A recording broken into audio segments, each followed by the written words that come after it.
Hey everyone, Nigel and Luke here, and welcome to Crime Zone. If you're a regular viewer of the channel, then you might know that we cover our fair share of stories about dumb crimes and criminals. Cases where the ideas and execution are so bad that you can't help but wonder how these people ever thought they would get away with anything. Today though, we wanted to try something a little different. Instead, we're going to be diving into two cases where criminals might actually have succeeded if it weren't for a small accident or a bad stroke of luck. Before we get to today's stories, if you find our content interesting and informative and haven't already, we'd be honored if you'd take a second to like and subscribe to Crime Zone for more true crime content like this. It really helps us to continue building the channel, and if you've watched a few of our videos already, you might not even realize that you're not subscribed. While you're there, don't forget to hit the notification bell. It helps you to keep up to date with our latest releases and helps us to keep up with that pesky, ever-changing YouTube algorithm. With that out of the way, let's get to the video.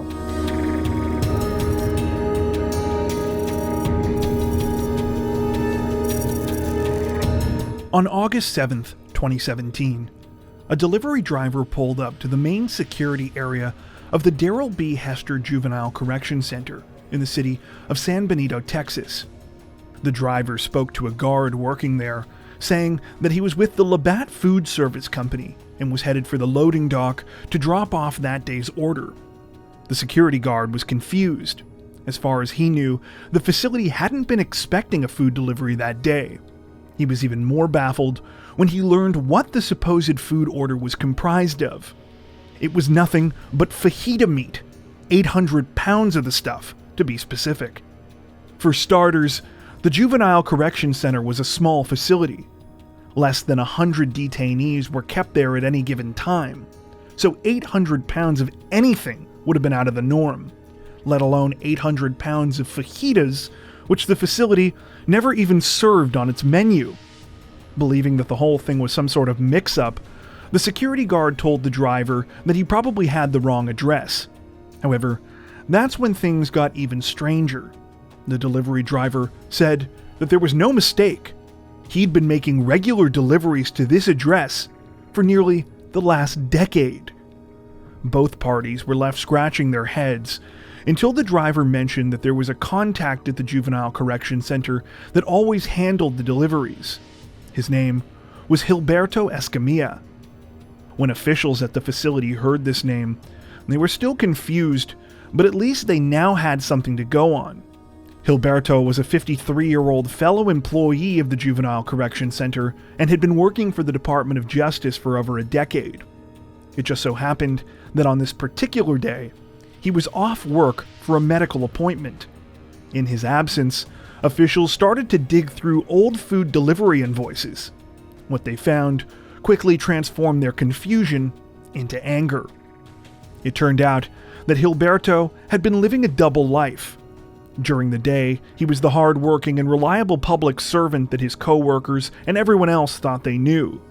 But by night, he was running a highly illegal fajita-based side hustle. The scheme worked this way. Gilberto would order fajita meat, seasoning, and other related products with county funds from the correction center's food provider. He would then intercept the delivery once it arrived at the facility and take it away and deliver it later on, usually to a group of regular clients who apparently had no idea that they were buying stolen meat. The man was reportedly even taking pre-orders. That wasn't all, though. Investigators would soon learn that the scheme had been going on for a staggering 9 years. During that time, the 53-year-old had managed to embezzle a whopping $1.2 million worth of funds from the Cameron County Juvenile Justice Department. It was a well-oiled operation. That was, until Gilberto decided to take that poorly timed sick day, and 800 pounds of unexpected fajita meat showed up on the correction center's doorstep. When a search of Gilberto's house was conducted following the realization, authorities found packages upon packages of fajitas in his refrigerator. Knowing that he was busted, the 53-year-old confessed. He would later say in court that the crime was driven by selfishness, and that the whole thing started out small and just got more and more out of hand. He told the judge, "It got to the point where I couldn't control it anymore." Even though Gilberto pleaded guilty, he was still facing a pretty hefty sentence. Because he had stolen more than $200,000 worth of goods, under Texas law he had committed a first-degree felony and was automatically eligible for a sentence of up to 99 years. The fact that he was a public servant also aggravated the charges. The following year, Gilberto was sentenced to 50 years in prison for the scheme, a sentence which was upheld upon appeal. He was also ordered to pay back everything that he had stolen, as well as a $10,000 fine. According to the most recent available information we could find, Gilberto is actually eligible for parole this coming May, though his official inmate records list his projected release date as the spring of 2038.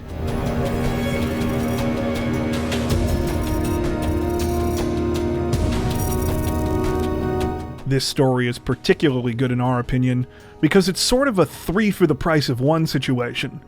That is to say, that the knock-on effects from this one mistake arguably went on to screw up 2 other plans, the latter of which would actually become one of the most well-known crime stories in British history. At around 6:45 a.m., on a dull grey morning in February of 2000, a truck pulled out of a compound in the Nine Elms area of southwest London.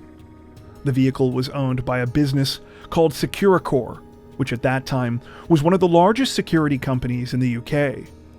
When the truck left Securicor's main depot that morning, it was loaded with 2 tons of cash, amounting to about £10 million, or roughly 16 million in contemporaneous US dollars. It's unclear where exactly the shipment of cash was bound for, but it wouldn't be long before it ran into problems.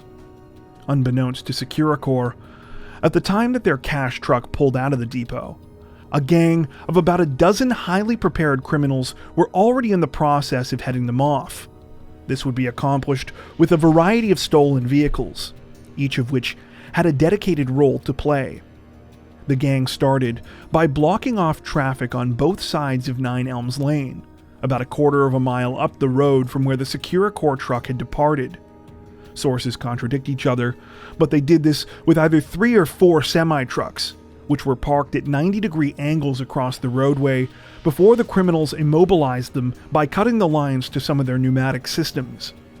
As the Securicor truck made its way onto Nine Elms Lane, it was forced to slow along with all the other morning commuter traffic that had been brought to a halt as a result of the blockage. However, just to make sure that they could fully control where the vehicle stopped, the gang of criminals used a high-powered stolen BMW, which pulled in front of the truck and cut it off.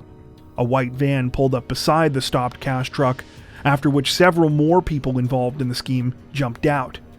Some of them ambushed the Securicor employees in the truck, while others, who were equipped with cutting tools, proceeded to dive beneath the truck with the goal of sabotaging the vehicle's tail lift, which covered its rear doors and acted as an extra layer of security protecting the cargo area where the money was held. With all of this complete, it was time for arguably the most dramatic part of the whole plan. The criminals knew that they would need a way to break through the armored cash truck's protective layers, and for this, they had prepared a highly specialized vehicle. It was another large stolen semi-truck, only this one had a huge steel spike welded to the back of its chassis. The idea was to use the modified semi-truck as a huge battering ram, piercing and destroying the Securicor truck's rear doors so that the criminals could access the cash. Once this was accomplished, the gang planned to load the stolen money onto a nearby waiting speedboat on the River Thames, which would ferry them and the cash to safety. However, this is where it all went wrong. You see, though it appeared that the criminals had thought of everything, the one thing that they hadn't accounted for was road rage. Like the other large vehicles that were being used in the scheme, the battering ram truck had been brought to the scene ahead of time by the gang. Christmas trees had even been put in the back of the vehicle to obscure its steel spike so that it would appear less out of the ordinary. The keys were also left in the ignition, likely out of convenience so that it could be moved quickly when it needed to be used. However, when the time came for the ramming to occur, the member of the group in charge of operating the truck realized that they had a major problem. when he hopped into the driver's seat, the keys were no longer inside the vehicle. He was stranded. It turned out that when the gang had parked the truck that morning, they had boxed in another car. The owner of that vehicle had since come back, and upon discovering the situation, became furious. As revenge, he had taken the keys out of the truck's ignition. The man had no idea that he had just foiled a multi-million-dollar robbery. The gang of criminals, however, quickly realized that they were screwed. Left with no way to get inside the armored Securicor vehicle, they scattered. Some ran for the speedboat, while others fled in their vehicles or on foot. Any of the vehicles, including the modified battering ram truck that were meant to have been left behind at the scene, were torched with incendiary bombs that had been pre-rigged by the criminals to destroy evidence. Because of this last dramatic step, authorities initially thought the whole thing was a terror attack, though as they started to put together the pieces of what had happened, they realized that it was actually a sophisticated heist. If the criminals had just stopped here, they might have been all right. I mean, sure, they would have walked away with a net loss considering the time and expense that it likely cost them to prepare the operation, but it's unclear if they actually would have been caught. Most of the evidence had been successfully burned up, and there were few leads to go on. Alas, this is not what happened. Despite the failure of the armored truck robbery, and maybe even perhaps because it was all brought down by such a stupid mistake, the gang decided to try almost the exact same stunt a few months later. On the morning of July 7th, 2000, another Securicor armored cash truck left a depot in the county of Kent. The vehicle was passing through an industrial area in the town of Aylesford when all of a sudden, a Ford Transit van came to a screeching halt in front of it. At the same time, a large Volvo semi-truck pulled itself perpendicular to the road, entirely cutting off the cash truck from behind. Just like in the previous incident, the Securicor employees in the truck were quickly surrounded by the gang of nearly a dozen robbers, who within moments had immobilized their vehicle. Unlike last time, however, the criminals began to attach several large circular devices with flashing lights on them to the truck. They told the Securicor employees that these were bombs. After this, the gang successfully managed to overcome the embarrassing hurdle that had foiled their well-planned operation the first time. They kept an eye on their car keys, and using a second modified truck that had been similarly equipped with a large steel spike, were actually able to ram the cash truck's rear doors, ostensibly giving them access to the roughly 9 million pounds that was inside. Unfortunately for the criminals, though, they would never actually get their hands on any of this cash.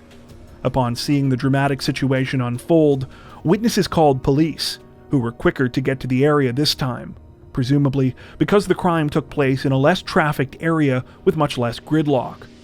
The faster police response meant that when officers arrived at the scene, the gang was forced to abort their operation not only empty-handed, but far more hastily.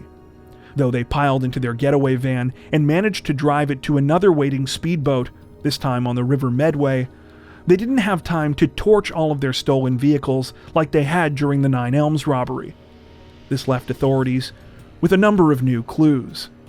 Some of these were more of the amusing variety, like when members of the bomb squad realized that the devices the criminals had put on the Securicor trucks to scare the drivers were not explosives, but were in fact steak and kidney pie tins that had been painted and had LED lights slapped on them. However, some of the evidence was extremely useful. In particular, authorities were able to lift fingerprints from the scene, and saliva was found inside a pair of gloves in the gang's getaway van. And, as if there were any doubt that the Aylesford robbery was connected to the Nine Elms one, police soon found something else that solidified the link in their minds. On one of the girders of the makeshift steel battering ram, the criminals had painted the words, "Gertie Mark II," along with the cheeky message, quote, "Persistent, aren't we?" While the investigation was slow going at first, with police only making one arrest in the case, they were able to learn that someone named Terry had been involved in both of the Securicor attempted robberies. About a month later, they would learn that Terry was none other than Terry Millman, a well-known armed robber with a lengthy previous record, who police would later describe as a, quote, old-style criminal. Millman gave authorities something of a gift when he drunkenly lost control of his car that August and crashed into a pub in the borough of Tunbridge Wells. It didn't take long to work out that the vehicle he was driving was stolen. But not only that, the forged tax stickers Millman was using on the car looked familiar to police. They bore a striking resemblance to the ones that had been used on all of the stolen vehicles at the Aylesford crime scene. Speaking of stolen vehicles, it was around this time that authorities also had another idea. They had been monitoring 2 farm properties about 20 miles away from Aylesford, which they suspected were being used as a hub for a number of illegal activities. The owner of these properties was a notorious local family called the Wenhams, who had a long history of run-ins with the law. Authorities had previously felt that they had enough to charge the son of the family, Lee Wenham, with activities related to organized car theft. However, they had so far held off on this, believing there might be something bigger in the works. Knowing that Millman was a contact of Lee Wenham, authorities decided to review video footage that they had taken at the Wenham family's farm properties over the course of their surveillance operation. When they did, they were not only able to learn that Millman had been at these properties around the time of the Aylesford robbery, they were able to obtain footage of 2 of the vehicles actually used in the crime.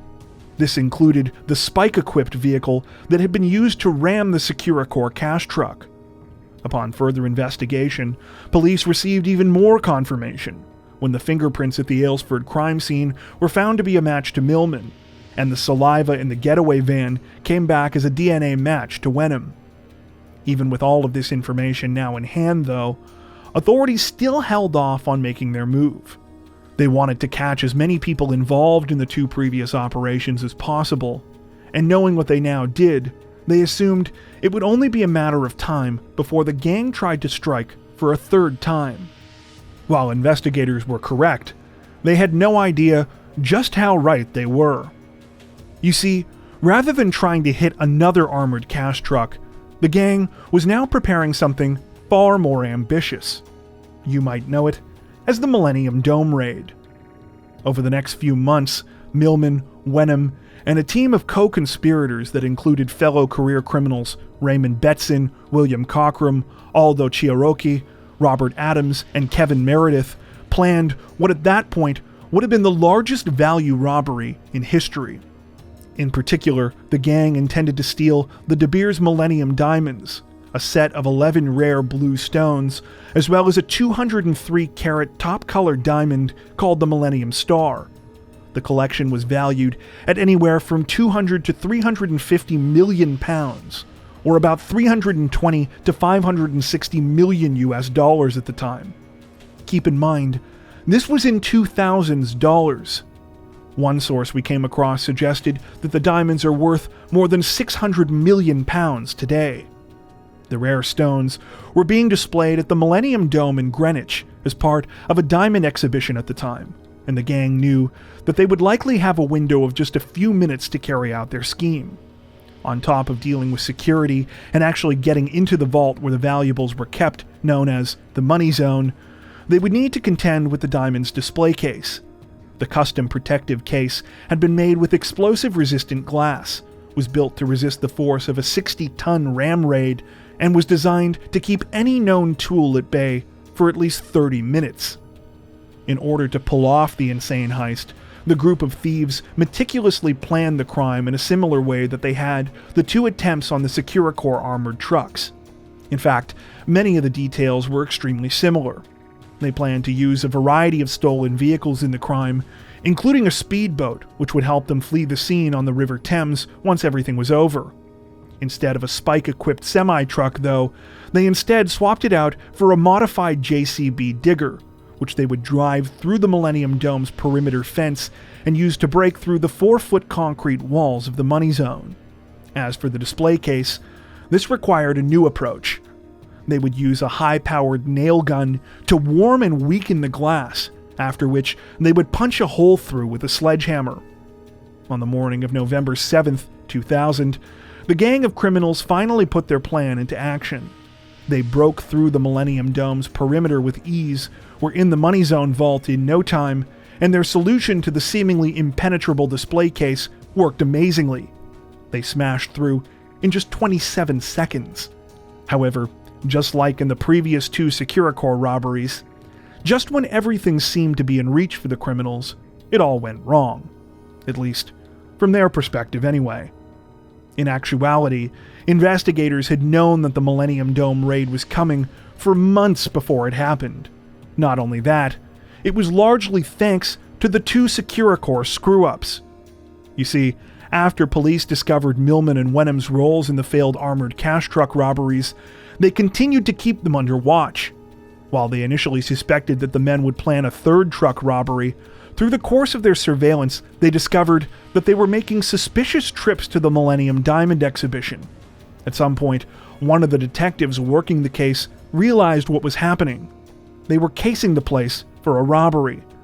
It wasn't long after this that investigators started to spot several more familiar faces during their surveillance operation. They were other career criminals who were clearly working with Millman and Wenham, such as Raymond Betson and William Cockrum. Now confident that they knew what the men were going to do, authorities organized a massive effort of their own in preparation for the attempted diamond heist. This plan, entitled Operation Magician, was led by a branch of the London Metropolitan Police Service's Serious and Organized Crime Command, nicknamed the Flying Squad.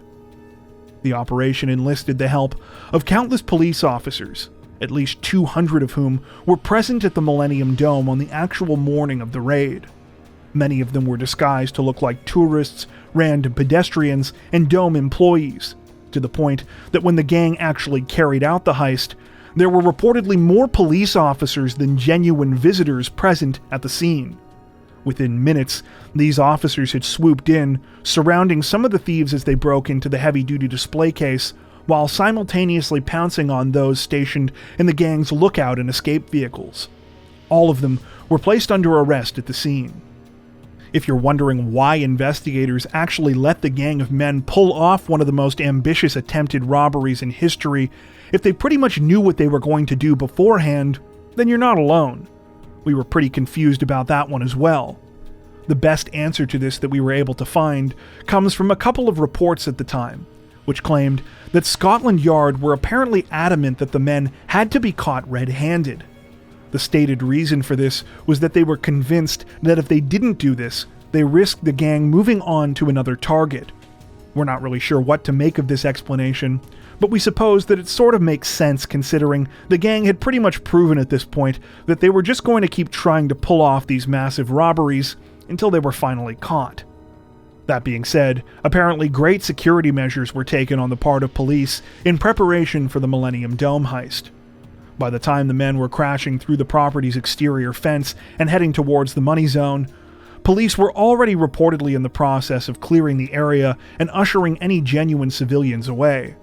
The Millennium Diamonds themselves had also long since been removed from the facility.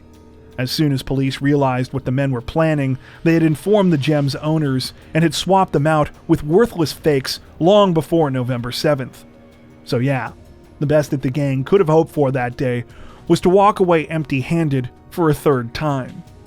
In the aftermath of the sensational crime, pretty much everyone involved received lengthy prison sentences. The exception was Terry Millman, who died of cancer before the trial a year later. Kevin Meredith also arguably received a light sentence, as he was only convicted of conspiring to steal and was given 5 years. Lee Wenham was sentenced to 4 years for conspiracy to steal, plus a further 9 years for the botched Aylesford robbery. As far as we can tell, he was actually the only person nailed for either of the Securicor incidents. Aldo Chiarochi and Robert Adams received 15 years apiece, while Raymond Betson and William Cockrum, who were considered to be the masterminds behind the scheme, were each sentenced to 18 years. While it's clear that the men made a number of mistakes throughout the course of planning and executing these crimes, we would argue that you can, in fact, trace one clear line from the Millennium Dome raid back to that set of poorly watched car keys. If they had been able to get away with the crime the first time, maybe the men wouldn't have tried a second time, essentially handing police the evidence they would need to identify and ultimately bring them down for the diamond heist. If nothing else, though, it's a pretty crazy thing to think about. Before we wrap up, we'd like to take a minute to thank our amazing supporters over on Patreon. As many of you are aware, our situation on YouTube always seems to be a bit uncertain, but our patrons help to ensure that we can continue to make content like this long term without having to worry as much about what surprises might be thrown our way. Plus, patrons also get access to 4 additional stories per week for each of our Crimes of the Week and Crimes of the Week International videos. If you'd like to help support the channel directly, head over to patreon.com/crimezone to join. You can also find that link in the description below. As always, thank you so much for watching, and take care.